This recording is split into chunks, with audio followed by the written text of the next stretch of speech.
Thank you. I am so happy to be back in Turkey. I love this country. It's a beautiful country. And I think Istanbul is one of the greatest cities in the world. Thank you for bringing me back to Turkey. Thank you. Thank you. Every 5 years, the major technology companies introduce a new platform, some new technology. 5 years ago, it was tablet computers. Before that, it was the smartphone. And now, this year, they've announced that they're all going to introduce wearable computers, smartwatches, smart devices, and so on. And every time a new platform comes, I tend to get telephone calls. I get phone calls from companies that need my help. Motion picture studios, game publishing companies, and TV networks call me. For 20 years, I've been helping these companies find ways to connect with their audiences on digital platforms. I've enjoyed this immensely.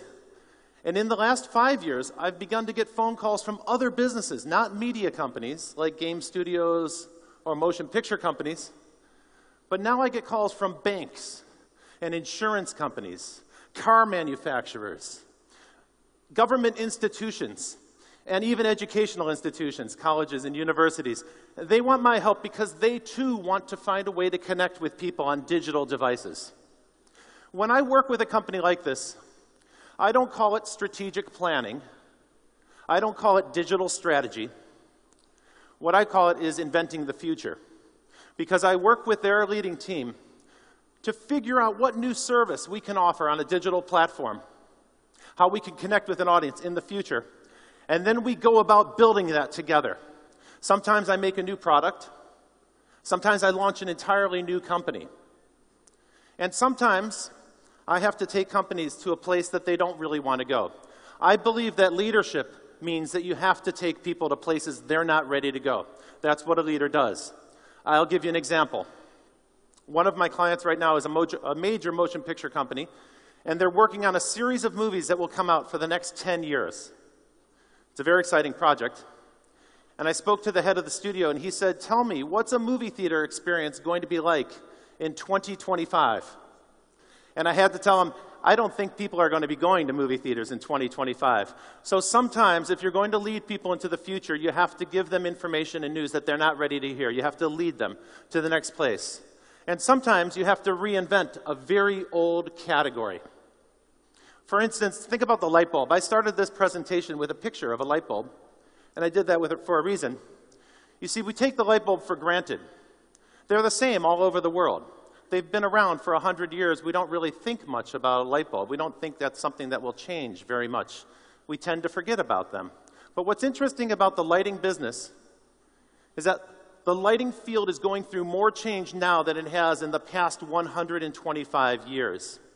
Just imagine in 2007, the compact fluorescent light, CFL, was introduced. It fit into the exact same socket as an old incandescent light. But this is a brand new technology, a kind of fluorescent light, very energy efficient. But within 3 years, that new light was made obsolete by the LED, the light-emitting diode. Much more efficient, much more durable, much more affordable. And now there's a new light, something called acandescent light. Not incandescent, acandescent. This is made by a company called Finally. And they found a way to put a phosphorus coating on the inside of a bulb so that when the filament is lit, it glows in a way that looks just like incandescent light, the old-fashioned light. It gives you that friendly, warm glow that we're familiar with. But it's much more efficient. It's thousands of times more efficient and much more affordable as a result. And so just with light bulbs, you've seen in 5 years a tremendous amount of change, 3 entirely new technologies, each supplanting the last. But that's not all. The lighting field is going through tremendous changes right now. We heard earlier from the Dutch Council. In Holland, Philips teamed up with, the Philips Electronics company teamed up with a carpet maker called Adesso to make a new kind of carpet. The carpet that they're making has LEDs embedded in it. The LED fiber is woven into the carpet so that you can display different shapes, different kinds of signs right on the floor. And so if you're visiting an office, the lights might guide you to the office as you walk through that building.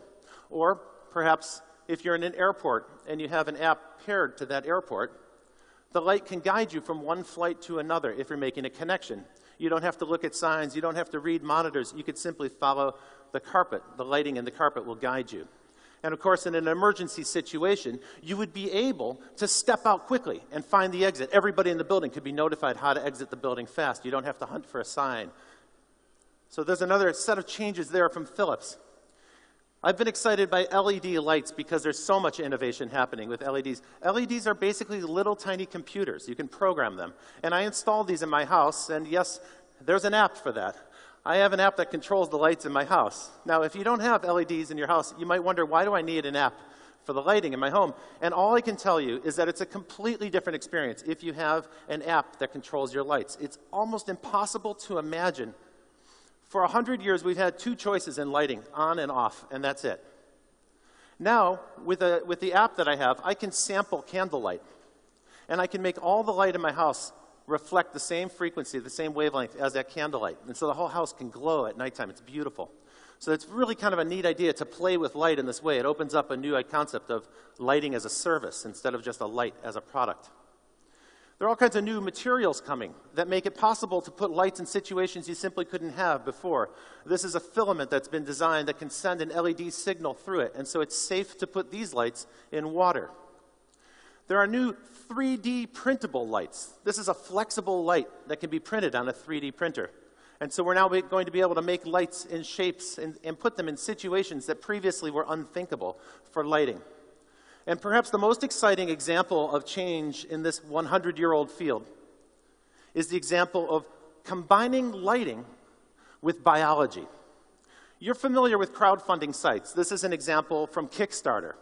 And you know sites like Kickstarter and Indiegogo and the 500 other sites that allow people to crowdfund a project so that a pioneer, someone who's starting a business, can put a video up and an explanation and find people who will support his project before he even has a product finished. He can say, I want to go start something, and the crowd will fund it.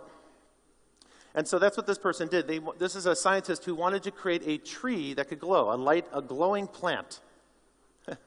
It seems like a crazy idea, but as you can see, he was trying to raise $65,000, and in 1 month, he raised 8 times that amount of money. So there were a lot of people who were interested in this idea. Many people came forward, and they said, I will give you money to go build that. Now, you might wonder, how does this work? How do you make a plant glow? They take a gene from a jellyfish. They can extract the gene that makes the jellyfish glow, and they can insert that gene into a plant. And amazingly, that gene in that cell can reproduce, and eventually you have a plant that will grow that can glow. And so you can see in the picture on the right is the plant in daylight, and at nighttime, the plant gives off a faint glow. It actually glows in the dark. Now, maybe you're wondering, why do we need a plant that can grow in the dark? It seems like a completely crazy idea. And I'll grant you, it is a crazy idea, but the vision that this person has is that someday in the future, we won't need to have lighting systems in the streets. Instead, we can plant trees, and the trees will glow. And so the vision behind this project is that someday in the future we'll have glowing cities with an organic glow from plants around us. What a crazy but beautiful vision, and obviously thousands of other people are fascinated by that idea, and they gave the funding to make that idea happen.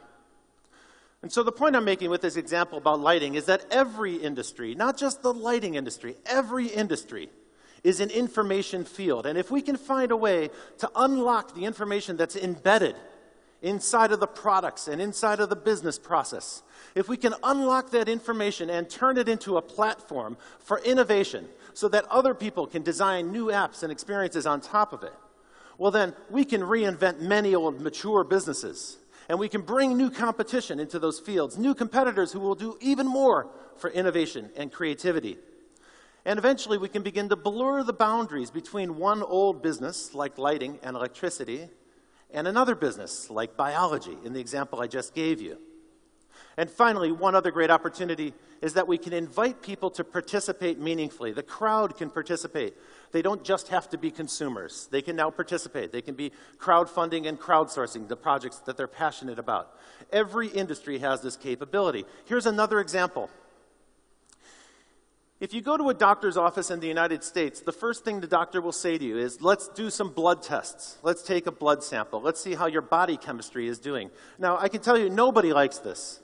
Everybody has to go to the doctor and have a blood test done, but no one likes this experience. You have to schedule an appointment. You have to sit in a room with a nurse. She sticks a needle in your arm. It's awful for some people. They really don't like it.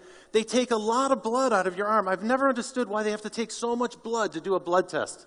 Sometimes they'll take 5 or 6 samples of your blood. Well, the reason they do this is because this test is incredibly inefficient. It hasn't changed in 50 years. They've been doing blood tests the exact same way since 1960. This test hasn't changed. And the reason they take so much blood is because they make mistakes. There's a lot of human error. People who are handling the blood in the laboratory often make mistakes, so they need extra blood samples. They have to mix it with chemicals. They have to put it in a centrifuge. There's a lot of human handling, and there's a lot of human error. And so it's an inefficient and very expensive process. How much information is contained in a single drop of blood? That's an interesting question. How much could we learn from a single drop of blood? That was the question that led an entrepreneur to start an exciting new business called Theranos. Theranos is a company that's been around for about 10 years in the United States, and they've developed a radical new way to test blood. They don't use a needle, and you don't go to a doctor. Instead, they simply extract the blood from your fingertip with a stick. It comes from the capillaries. No puncture, no needle. They can take out one single drop of blood, and in a single drop of blood, they can run 30 tests on that. And they can do those tests in an automated way. There's no human error because there are no human beings involved. And they can run the tests so swiftly that you can get results in 4 hours instead of 4 days. So it's a much more efficient process. In fact, it's so efficient that the cost of doing these tests is 50%. It's half of the amount that our insurance companies are willing to pay for it. And the company Theranos said that if the 2 big insurance companies in the United States started to adopt this test, they would save $200 billion just on blood tests in 1 decade. This company, Theranos, is partnering with Walgreens, which is a big drugstore in the United States. They have drug branches, drug shops, and pharmacies all over the United States. And you can walk into a clinic there, and anyone can take your blood test for you. You don't need to see a doctor. You don't need to see a nurse. And that means that you can actually go to Walgreens and get your blood work done before you go to the doctor, so that when you have a doctor's visit, he has some information to work with. This is a much more efficient way to deliver health care, but no one's done it before. The person who invented this company is this woman, Elizabeth Holmes. She's 30 years old, and she had the idea for this company 10 years ago when she was a student at Stanford University. She dropped out of school to start the company, and today she is a billionaire. She owns 50% of Theranos, and the company is now valued at $8 billion. We need more people like Elizabeth Holmes. Turkey needs more people like Elizabeth Holmes. More people who look at an old situation and come up with a brand new idea for how to reinvent that category. One of my clients asked me to define the trends that would shape the next 5 years. And I said to them, this is a very easy question to answer. There's only one thing you need to know. Take everything that's happened in the information industry in the last 30 years and apply it to everything else. Because we're now starting to see information permeate every other industry. And we're going to see the information fields integrate into geolocation services, anything that's delivered from one place to another through transportation, anything that's sold in a retail store, anything that's stored and moved through a logistics center or a warehouse. Information will transform biology, and that means it's going to transform the pharmaceutical industry and the agriculture business and the way we make and sell food. Information is about to transform manufacturing because it's in the process of helping us launch robotics that will reshape labor, and nanotechnologies, new materials that will drive down cost and give us much, much better products. And so we're starting to see all of these fields become a subset of the information economy, and this will change everything for us. We've been hearing about information for 30 or 40 years. We've been hearing about the information age. If you want to truly be innovative, you need a new narrative. You need a new story. It's not just the information age. Today, I'm going to share with you a new story. This is the story I want to tell you. It's very simple. We're turning information into new things, and we're turning things, physical things, into information. That might seem like a paradox. It might seem a little bit hard to understand. Let me break that into 2 pieces. Let's take the first part. We're turning information into new things. There are many examples of this. One of the best is materials science. We're literally reprogramming the world at the molecular level, at the level of a single molecule. We can now design materials that way. And so in materials science, we now have new materials like graphene. Graphene is a material that's only 1 atom thick. If you took an ounce of it, it would cover an entire football field. And this is a technology that will radically change the way we make batteries. They'll be much more efficient. You can also use it to strain seawater for desalination very efficiently because you're working at the level of a single atom. So material science is one field where we're taking information and making new things that never existed. Another field where this is occurring rapidly is 3D printing. Now, there was a lot of hype last year about 3D printing because for the first time ever, a 3D printer was affordable to people at home. And so we thought, well, perhaps we're going to move from an era of desktop publishing into the era of desktop manufacturing. There was a lot of excitement about that. Unfortunately, not all of that excitement was warranted. If you've looked at a 3D printer or used one, you know that they're very slow, they're very hard to use. It's kind of a hobby, but we're not really yet at the point where you can do desktop manufacturing. The vision, I think, was that maybe people would start to make parts at their home. They could do a replacement part for a dishwasher or something. That's not a very exciting vision. And most of the things people can make at home are very small today. If you're not familiar with the process of 3D printing, it's simple. It's additive instead of subtractive. And so you're adding material instead of cutting material away. And so you can make shapes like this ring that you could not mill in a traditional way. You can't cut that shape. You can only build that shape. But as you can see, this is a very small example. Some designers have used it for fanciful things like these fashion outfits. They're exciting to look at, perhaps, but they're not very practical. And you might wonder, well, what's the practical use of 3D printing? 3D printers have been used in industry for 3 decades.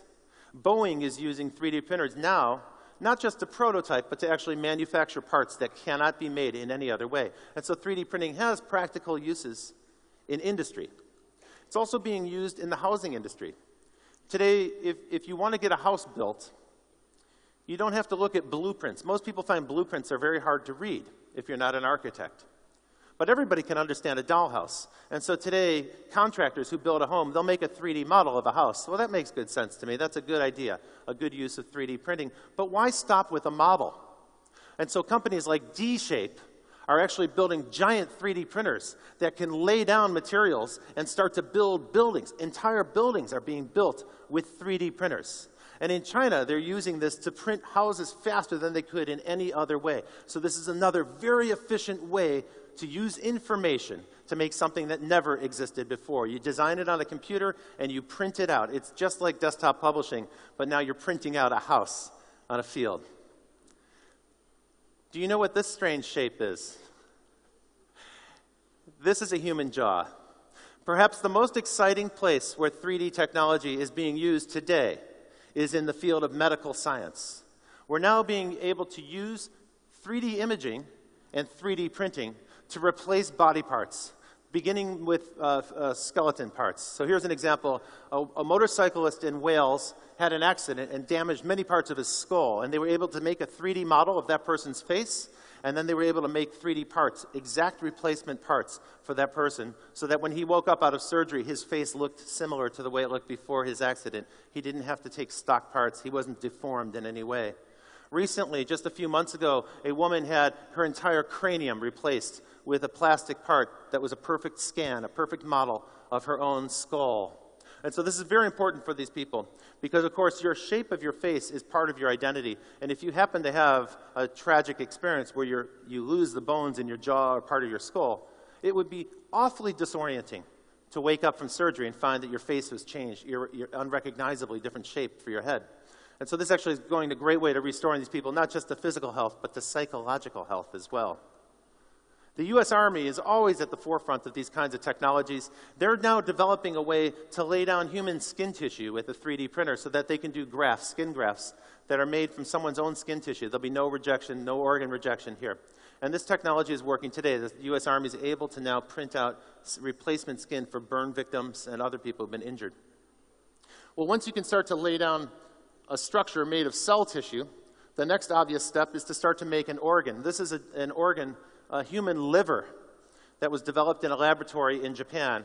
It looks like a human liver, and it consists of human skin tissue, But it is not a working liver because it doesn't have the vascular part. And this is the hard problem they're trying to solve right now. How do we make the vascular part so that we can bring nutrients to all of those cells and replenish them and also take away waste? So that's a big challenge that they're working to solve. Scientists believe that we'll be able to print out replacement organs by 2020, which I think is an astonishing concept. When your body's parts start to age out, you'll be able to replace them, not with somebody else's organ, a donor organ, but with parts that are grown from your own tissue, from your own skin. To do that, we're going to need stem cells, and for sure, some scientists have now found a way to print out stem cells using a 3D printer. And so that's another example of using information technology to make materials, to make things that never existed in the past. And the third example I want to give you is about robotics, because we're about to go through an epic change because of robotics. There's so much new robotic technology coming to us today. For the past 10 or 20 years, if you went inside of an auto factory, it would look like this. You'd see no people making the body of the car. Auto factories today around the world are full of robots. They're almost like a giant machine. You put parts in one end, and out the other end comes a car, a finished car. That's not quite true. But there are very few people in these places because these robots are actually dangerous for human beings to work around. So until recently, most use of robots was in auto factories. But that's changing very quickly. Now the robots are coming out of the factory, and they're coming into the world around us. We're even putting them in space. SpaceX is a private company that uses a robot space launcher to bring supplies to the space station. And of course, on another planet 100 million miles away from us, we have a tiny version of our consciousness in robotic form. A little robot called Curiosity that's roving around the planet Mars, collecting soil samples and conducting other kinds of scientific experiments. And so we're really starting to apply robots to do jobs that human beings cannot do. Here on Earth, of course, we're also doing things with robots that do replace human beings. There's a bar in Berlin where you can order a drink from a robot bartender. And now if you go to the United States or many places in Europe, you'll find that a lot of restaurants no longer have clerks that you order from. Instead, you order with a robot. You order at a kiosk. And so they're replacing human workers with robots in restaurants. And some people are concerned about this because they see that in the future, many of the jobs that are done by human beings could be done by robots. It's not limited to service work or transportation work or dangerous jobs. Even office jobs can be done by a robot. And that's caused some people to be concerned because they fear that they might lose their own job. But of course, they'll be free to go pursue some new, radically new jobs in the future. I'm very optimistic about that prospect. But it is kind of disconcerting. Here's an example. In Los Angeles, where I live, just a few months ago, there was an earthquake. And the first story that was written, that hit the newswire, came from the Los Angeles Times, but it wasn't written by a human being. It was written by a software program called Narrative Science.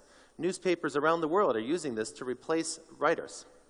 Now, the way they look at it is they're not replacing the writers. The writers are now free to do investigative journalism and the hard parts of journalism that a robot can't do. So editors tend to welcome this.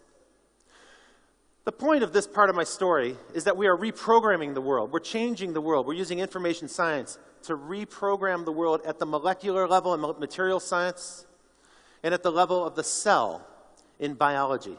We're designing it on a computer. We're using information technologies, and then we apply those to the world around us, and thereby we're reprogramming the world, and we're making new things. So we're turning information into things. And as amazing as that is, that's not the most amazing thing I'm here to tell you about today. Something I find even more astounding is the flip side, the converse part of my message, which is that we are turning things into information. Turning things into pure information. I know this firsthand because in 2000, I led the team that put video on a mobile phone. I used to work at a movie studio at Sony Pictures, and I left there to join Packet Video, the very first company in the world to put video on a mobile phone. And everybody I knew in the TV business thought that I was crazy. They said, that's a crazy idea. It's preposterous to put video on a mobile phone. Who needs this technology? What's the purpose for it? The biggest skeptics were the mobile companies themselves, the mobile phone operators like Vodafone. I had to go talk to mobile operators around the world. They didn't understand why anyone would want this on their phone. They said, show me the use case. What is the use case? And so I spent 2 years going around the world talking to mobile operators in every country about how we would use mobile video on a phone. Well, today I'm gratified. I'm gratified because today the use case is quite clear. I use FaceTime every night to talk to my family when I travel. We use video on our phones to record family moments and share them with others who aren't there.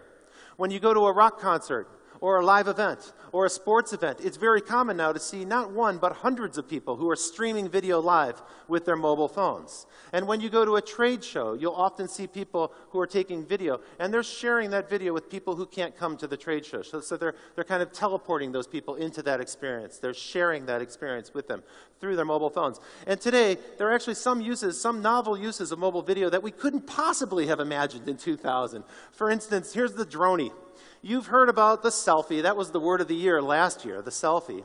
Well, the droney is like a selfie, but you use a drone. So you attach your camera to a drone, and you start out by taking a picture of yourself, and then you pull back to reveal the location that you're in. And you're starting to see people post dronies now on their Facebook pages and on YouTube. So perhaps the droney will be the word of the year in 2015.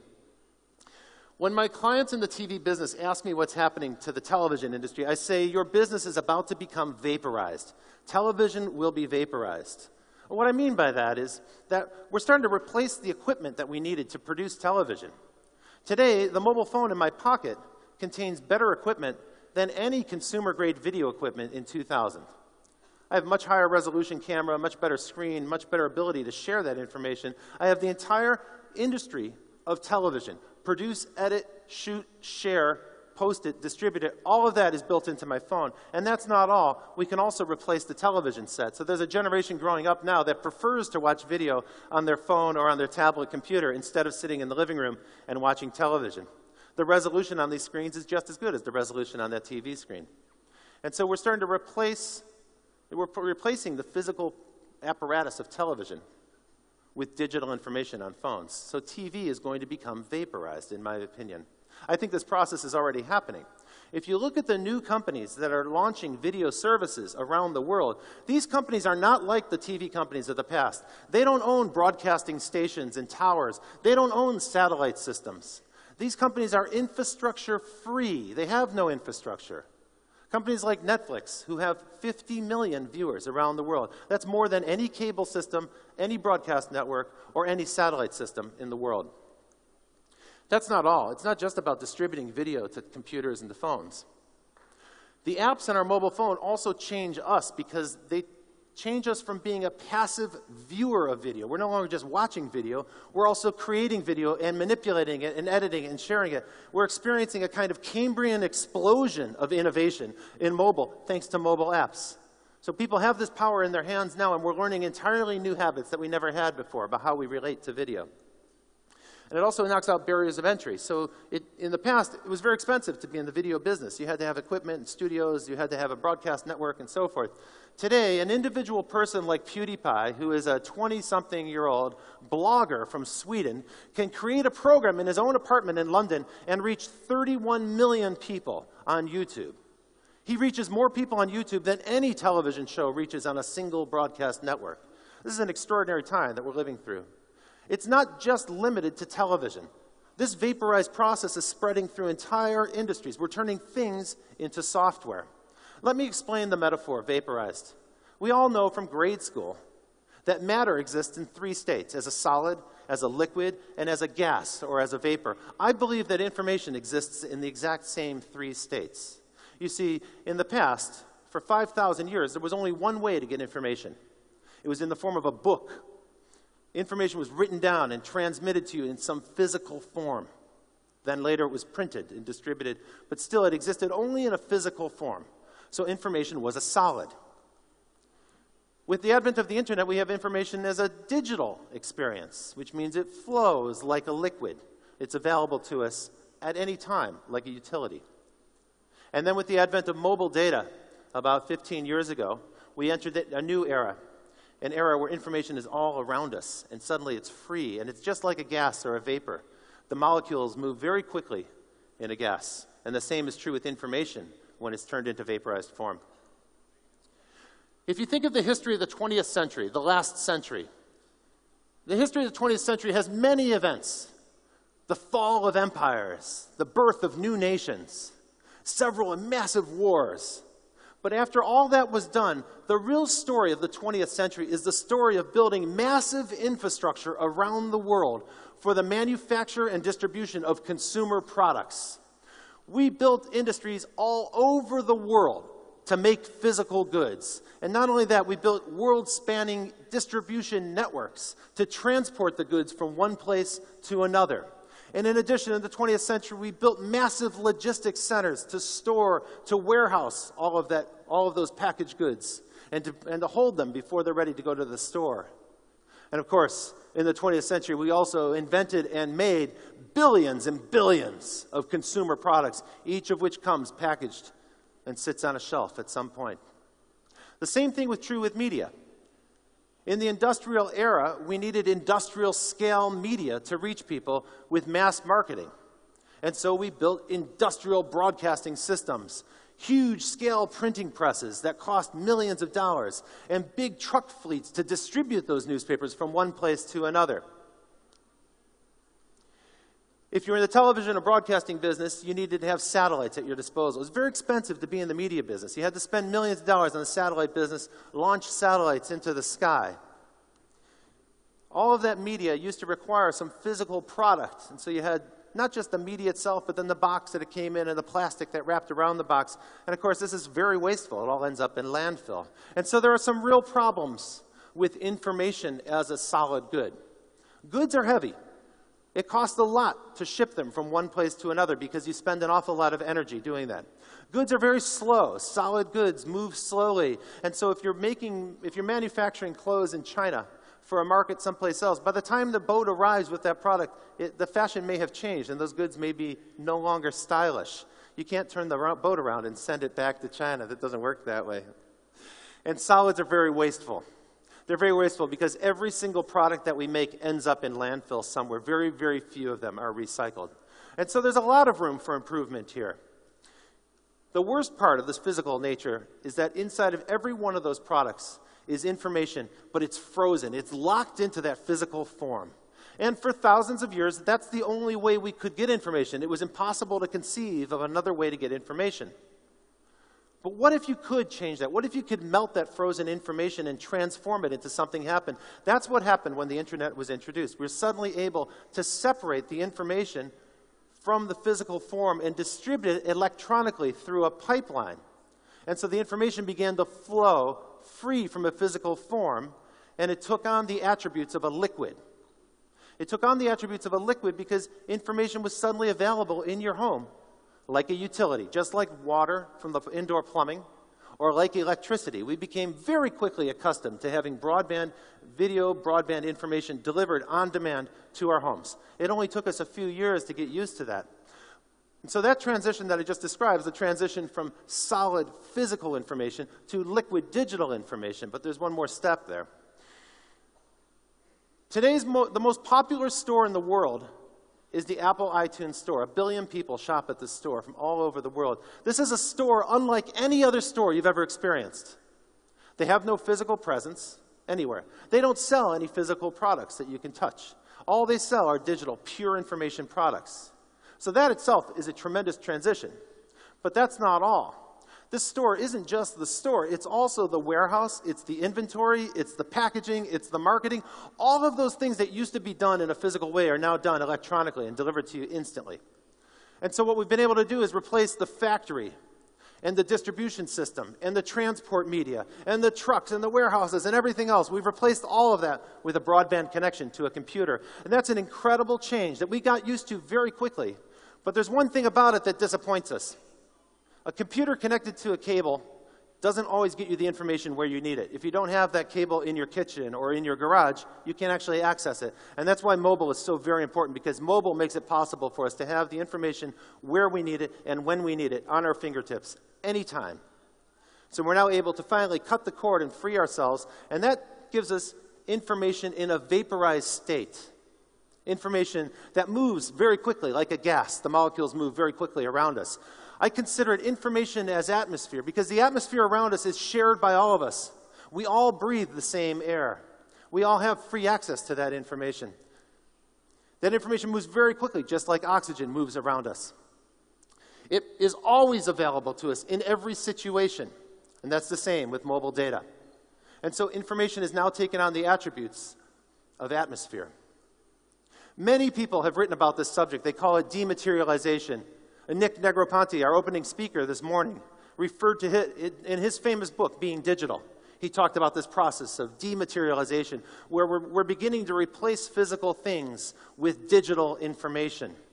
I use the term vaporized. That's the term I like to use for it. Let me explain what I mean by the metaphor. You know, the word is a funny word, vaporized. Usually when we use it in English, what we mean is a ray gun, maybe the kind of ray gun you'd see in a science fiction film. You know, where a space soldier shoots a ray gun at an object and it disappears in a puff of smoke. It's vaporized. Today, you can vaporize many things, but you don't need a ray gun to do it. All you need is a smartphone. We're vaporizing things all around us. We're turning them into invisible software that's available on demand. As Nick mentioned earlier, it's a certainty that books will be vaporized. Already, Amazon.com sells more digital books to their Kindle devices than all of their hardbound and softbound books combined. Music has already been vaporized. Now more people listen to streaming music than download or buy CDs or physical media. Games have been transformed by mobile. Mobile games has transformed the game industry now, and the fastest growing and leading part of the game industry today is mobile games. The map industry has been totally transformed by mobile. It's been vaporized. Who buys a physical map anymore? You don't need it because you have a better one on your phone. The mobile phone app actually gives you better information than you could possibly get from a physical printed map. It tells you where you are. It shows you where you are in the language of your choice. And so I believe that whatever can be expressed as information will be expressed as information. That's a certainty. I think we're going to live through that period of time. And it isn't just media. It's not just printed things or music or films or games that are going to be replaced by information. Not at all. We're also replacing hardware. 10 years ago, a smartphone was considered this BlackBerry pager because it was smart because it combined a telephone and that phone address book and your pager and your mail all into a single form factor. So that's what made it smart. It had 4 features. Within 10 years, a modern smartphone now take the functionality of 25 other devices. Your video camera, your DVD player, your game console, your voice recorder, your music player, your photo camera, your photo album. All of these things have been replaced by software inside of the phone. And for the companies that manufacture these products, they're seeing double-digit decreases in sales every single year because of this transformation. We're buying less stuff and we're having access to more and more things.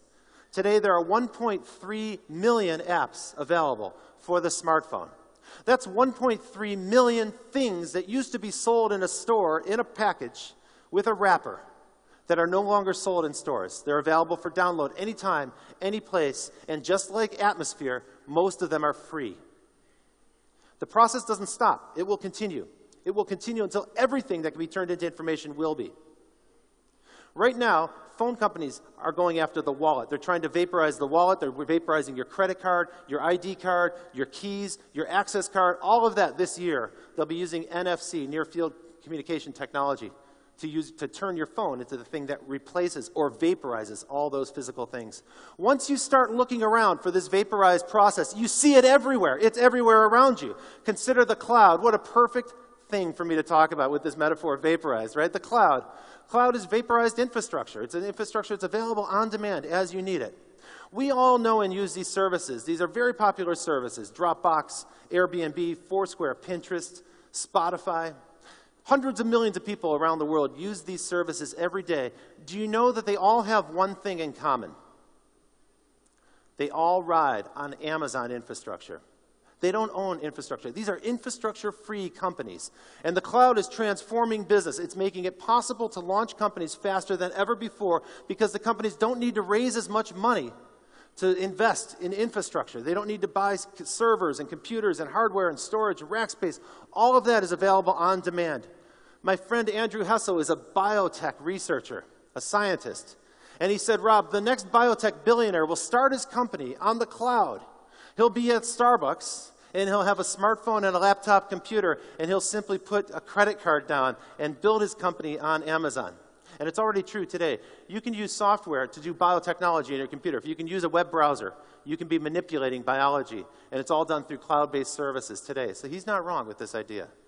Retail is a business that's rapidly going through change. If you haven't experienced this yourself, you will very soon. Every store in the world is being affected by this concept of showrooming, where people walk in with a smartphone. They have to compete in some way, and so the stores themselves are changing. One of the best examples comes from Korea. Tesco, a big UK retailer, bought the #2 chain in Korea. They wanted to grow that company into the #1 chain, but they ran into a problem. The problem they ran into is that they couldn't get good real estate locations for grocery stores. Seoul is a very busy, crowded city, and they simply couldn't get the right stores. So they did something radically different. They took the store to the people. They took photographs of every product in their stores, and they put them in a subway station where millions of people in Seoul every day go and stand in the subway station. So what you're looking at here behind me is not a store in the sense of any store you've ever been to.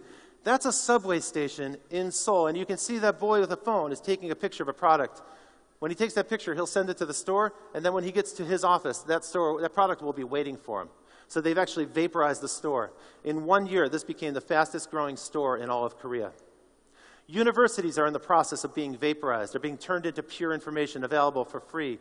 This process began with a number of US universities in 2008 and 2009. They launched an initiative to make their entire curriculum available to students all over the world for free. And today they have a great deal of competition because there are a number of new companies coming into the same category who want to offer free education, vaporized education. Some people believe that even money will be vaporized. This may seem preposterous to you, but much of the excitement behind Bitcoin is the concept that we're replacing physical currency with digital cash. And it's not just the cash that will be replaced, because the real premise behind Bitcoin is the blockchain algorithm.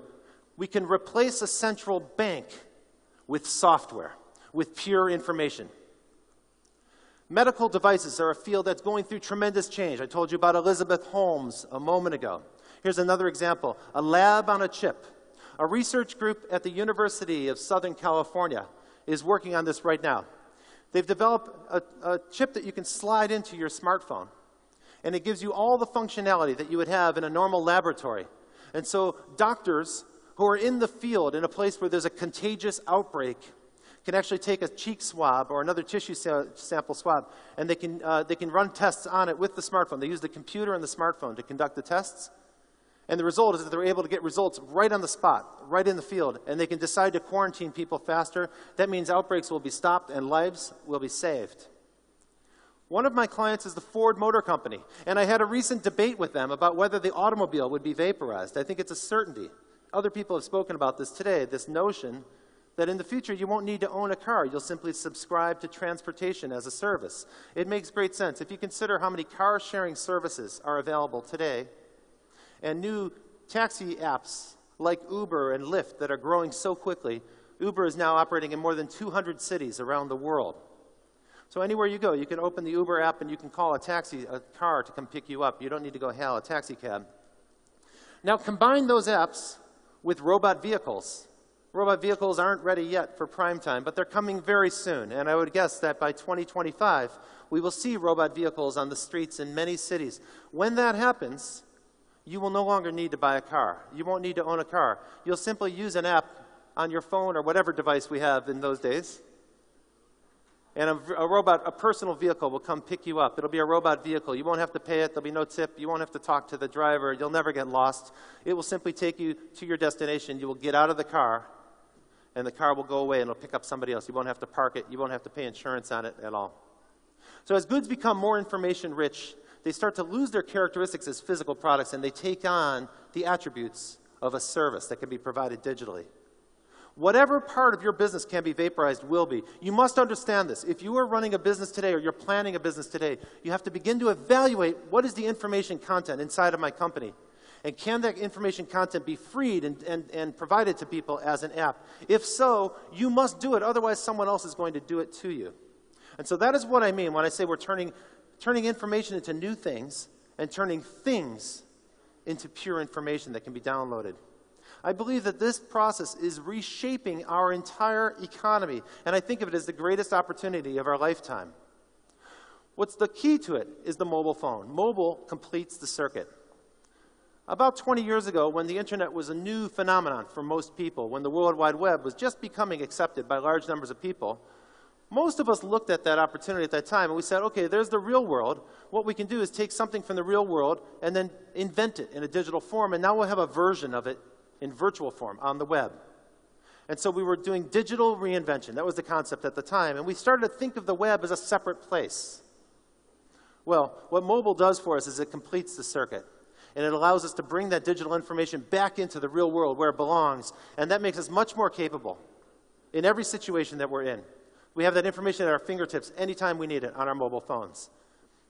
In the old days, there was an assumption that digital devices were something that only rich people could have. But I can now foresee a time where everybody will have a smartphone. There are already 2 billion smartphones on the planet.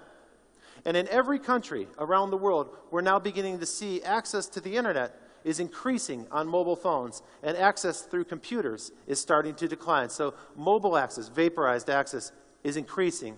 And that old liquid digital version of digital, that's starting to decline a little bit. You're starting to see that in country after country. More than 40 countries around the world, the mobile web is outpacing the old landline computer web. Every year from now on, we're going to sell another billion or 2 billion mobile phones. We'll add about 500 million new users of mobile phones, such that by the end of this decade, by 2020, there will be 6 billion people on Earth who have a smartphone. And that means if you're building a business today for the next 5 years, you should begin with the assumption that every customer has a smartphone, and you should start with your concept there. And when I say everyone, I mean everyone has a smartphone. What's exciting about this, thank you. What's exciting about it isn't the smartphone itself. It's the idea that the smartphone is a node on a network, and it's connected to many other devices that are connected on the network. Not just phones and computers, but also sensors in the roadways and in the space and the retail environments and stores around us. And so that phone can start to talk to things. We call this a proximal network. And this is a rapidly evolving area. And it brings us to a new concept of a value bundle. You know, when we develop a product, we always talk about the value bundle. What is all the stuff in that product that makes it valuable to customers? That's a concept that marketers think about all the time, the value bundle. And I believe we're redefining the value bundle for the 21st century. There's a new value bundle. The new value bundle begins with a physical product, a device, a gizmo, a gadget. But on top of that, there's a software platform, perhaps an operating system connected to a cloud server someplace. And on top of that, there's a layer of applications and services that are available. And on top of that, you've got a billing system so that people can make money in this ecosystem, and a way to access those applications through a network. That's the new value bundle, and consumers are beginning to look for it everywhere, not just on their mobile phones, but also on their television sets, in their cars, and in every product they buy. They try to find out if that new product comes with digital services that plug into their phone and into their digital lifestyle. If they don't, they're not interested. That brings me to the biggest opportunity in the world. We're hearing a lot about this concept right now. It's called the Internet of Things. I know you've heard about it. It's a concept that in the future, we're going to have more devices on the network talking to each other than people who are on the network talking to each other. And every analyst in the world sees this as a massive opportunity. This is the most conservative projection I could find. It projects that there will be 10 billion devices connected to the Internet by the end of this decade. The more aggressive expectation is that there are already 10 billion devices connected to the web, and in the future there will be something on the order of 40 or 50 billion devices connected to the internet by 2020. These are all sorts of devices talking to each other. And so you can now imagine a world in the next 5 years where we'll wear a computer on our face, or perhaps on our wrist, like a bracelet, or perhaps it'll be a tattoo on our skin, or maybe it'll be a computer that's projected on our skin for us. And those computers that we wear will be connected to systems around us, like this Nest thermostat in the home, or the lighting system that I described earlier, or the scale in your bathroom that measures your body weight and your body function while you're in the bathroom. Your home locks, your security systems at home will also be intelligent systems. These are all products that are available today. This is not futuristic. You're going to replace your entire that old television system, that old radio or stereo system that you had in your home. It'll be a miniature device like this Chromecast device that gives you access to all kinds of content. Other devices will become smart devices, like this camera from Nikon that embedded an Android phone inside of it. So there's a phone built into the camera in this case. We'll have things that we wear to connect with devices like the drones that can follow us around, and so we'll interact with our environment around us. We'll have whole wall-sized displays, like this display in the Cleveland Museum of Art in Cleveland, Ohio. The entire wall is like a tablet, and it's fascinating to watch children use this. They run up to the wall, they touch it, they move things around, and they find new ways to engage and interact with art because they can immerse themselves in it. Entire buildings will become computers, like this warehouse that Amazon has. It's a smart robotic warehouse. It's a self-aware warehouse. The warehouse itself knows where every product is on every shelf. Our cars will soon become computers. Already, they're kind of rolling computers. But they too will be networked and self-aware, and they'll talk to sensors that are built into the roads and sensors that are built into the light systems around us. And eventually, the entire city around us will be smart. And the entire city around us will be networked. And every one of these devices will be a node on the network that's aware of all the other nodes, sharing information with each other. And this is the way we will connect with them. The smartphone is our link to the Internet of Things. Because right now, the smartphone has more sensors, more processing power, more battery life than any of these other devices. And that will be true for the next 5 years. That might change in the far future. But for the next 5 years, it's a safe bet that the smartphone is going to be the way we connect with the Internet of Things. And so in closing, I want to speak now to the entrepreneurs and business people of Istanbul. I want you to listen to me carefully. There are 3 questions I want you to take away from this talk. The first one is you must go home now and think, what part of my business consists of information? What part of my business could be vaporized? And can you do that? Can you liberate that information and free it from your physical product? Free it from your business process? Free the information from the information that's inside of people's heads and put that information into a digital form. If you cannot do it, someone else will do it to you. The second question you have to ask is, how can my product become a service? How can I use information to replace physical products with digital services developed and delivered on demand? And finally, ask yourself, how can I invite the crowd to participate? How can I open my business up and make it an environment for open collaboration?